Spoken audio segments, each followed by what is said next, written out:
Welcome back to Purpose-Driven Church for Unificationists. We are on day 50, and we are starting the chapter 17 on turning attenders into members.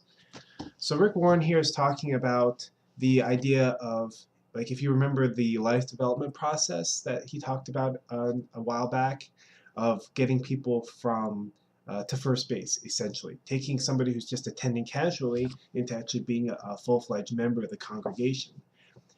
Which he calls a process of incorporation or assimilation. He says, assimilation is the task of moving people from an awareness of your church to attendance at your church to active membership in your church. The community talks about that church. The crowd talks about this church, but the congregation talks about our church. Members have a sense of ownership. They are contributors, not consumers. It kind of reminds me of when you go to certain businesses and and you ask, I remember one time I asked some employee at Walmart where something was, and he said, "Oh yeah, I have that."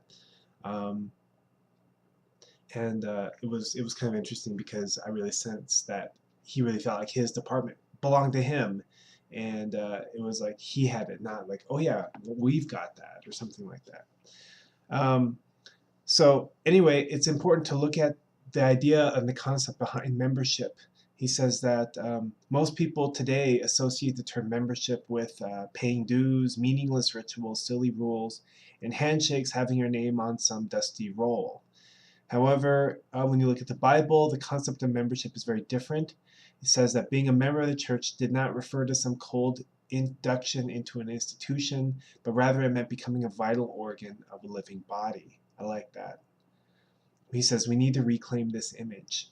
Any organ that is detached from the body will not only miss what it was created to be, it will also shrivel and die quickly. The same is true for Christians that are uncommitted to any specific congregation. The incorporation of new members into your church fellowship does not happen automatically.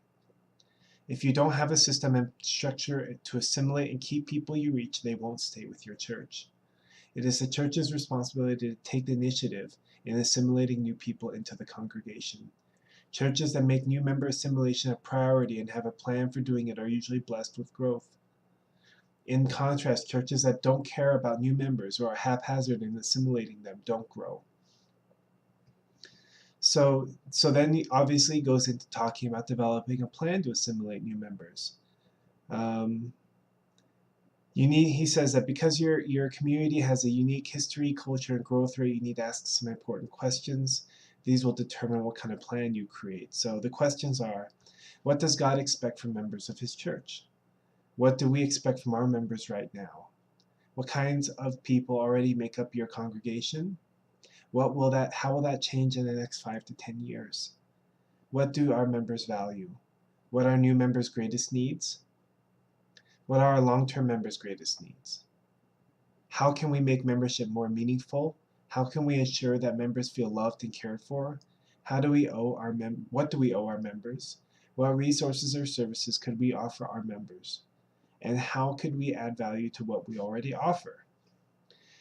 These are some really important questions, and I'm thinking this later on, sit down and just kind of go over them because I don't think these are questions that we ask ourselves very much, but they're really, really important questions, I think. He says that also, next you have to keep in mind that prospective members have their own set of questions. So before people commit to joining your church, they want to know the answers to 5 unspoken questions, Rick Warren says. First question is, do I fit here? This is a question of acceptance. Everybody needs a niche, and small groups play a crucial role in meeting this need. You must show people that you have a place for them. Second, does anybody want to know me? This is a question of friendship. You can answer this question by creating opportunities for people to develop relationships within your congregation.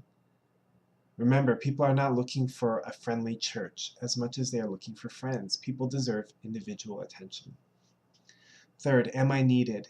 This is the question of value. People want to make contributions with their lives. They want to feel that they matter. When you can show people they can make a difference with their gifts and talents by joining your church, they will want to be involved. Position your church as a creative place that needs the expression of all sorts of talents and abilities, not just singers, ushers, and Sunday school teachers. And then the next question is, what is the advantage of joining? This is a question of benefit. You must be able to clearly and concisely explain the reasons and benefits of membership of your church. Explain the biblical, practical, and personal reasons for membership. And lastly, what is required of members? This is the question of expectations.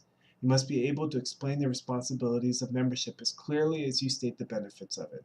People have a right to know what is expected of them before they join. All right, that's all for today. Thanks. See you tomorrow.